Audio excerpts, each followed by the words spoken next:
Chapter 18.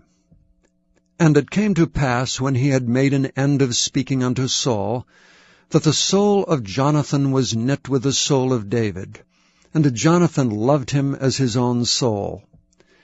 And Saul took him that day, and would let him go no more home to his father's house. Then Jonathan and David made a covenant, because he loved him as his own soul. And Jonathan stripped himself of the robe that was upon him, and gave it to David, and his garments, even to his sword, and to his bow, and to his girdle. And David went out whithersoever Saul sent him, and behaved himself wisely. And Saul set him over the men of war, and he was accepted in the sight of all the people, and also in the sight of Saul's servants. And it came to pass, as they came, when David was returned from the slaughter of the Philistines, that the women came out of all cities of Israel, singing and dancing, to meet King Saul with tabrets, with joy and with instruments of music. And the women answered one another as they played, and said, Saul hath slain his thousands, and David his 10,000s.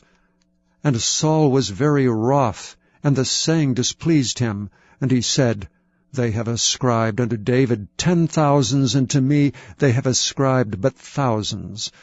And what can he have more but the kingdom? And Saul eyed David from that day and forward. And it came to pass on the morrow, that the evil spirit from God came upon Saul. And he prophesied in the midst of the house, and David played with his hand as at other times, and there was a javelin in Saul's hand. And Saul cast the javelin, for he said, I will smite David even to the wall with it. And David avoided out of his presence twice. And Saul was afraid of David, because the Lord was with him, and he was departed from Saul. Therefore Saul removed him from him, and made him his captain over 1,000. And he went out and came in before the people. And David behaved himself wisely in all his ways, and the Lord was with him. Wherefore when Saul saw that he behaved himself very wisely, he was afraid of him. But all Israel and Judah loved David, because he went out and came in before them. And Saul said to David, Behold my daughter Merab. Her will I give thee to wife, only be thou valiant for me, and fight the Lord's battles. For Saul said, Let not mine hand be upon him, but let the hand of the Philistines be upon him. And David said unto Saul, Who am I? And what is my life, or my father's family in Israel, that I should be son-in-law to the king? But it came to pass at the time when Merab, Saul's daughter, should have been given to David, that she was given unto Adriel the Maholathite to wife. And Michal, Saul's daughter, loved David, and they told Saul, and the thing pleased him. And Saul said, I will give him her, that she may be a snare to him, and that the hand of the Philistines may be against him. Wherefore Saul said to David, Thou shalt this day be my son-in-law in the one of the twain. And Saul commanded his servants, saying, Commune with David secretly, and say, Behold, the king hath delight in thee, and all his servants love thee. Now therefore be the king's son-in-law. And Saul's servants spake those words in the ears of David.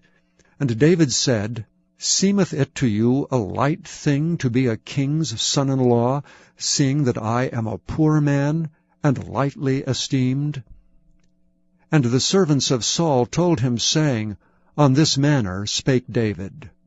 And Saul said, Thus shall ye say to David, The king desireth not any dowry, but 100 foreskins of the Philistines, to be avenged of the king's enemies. But Saul thought to make David fall by the hand of the Philistines. And when his servants told David these words, it pleased David well to be the king's son-in-law, and the days were not expired. Wherefore David arose and went, he and his men, and slew of the Philistines 200 men. And David brought their foreskins, and they gave them in full tale to the king, that he might be the king's son-in-law. And Saul gave him Michal his daughter to wife. And Saul saw and knew that the Lord was with David, and that Michal Saul's daughter loved him. And Saul was yet the more afraid of David, and Saul became David's enemy continually. Then the princes of the Philistines went forth, and it came to pass, after they went forth, that David behaved himself more wisely than all the servants of Saul, so that his name was much set by.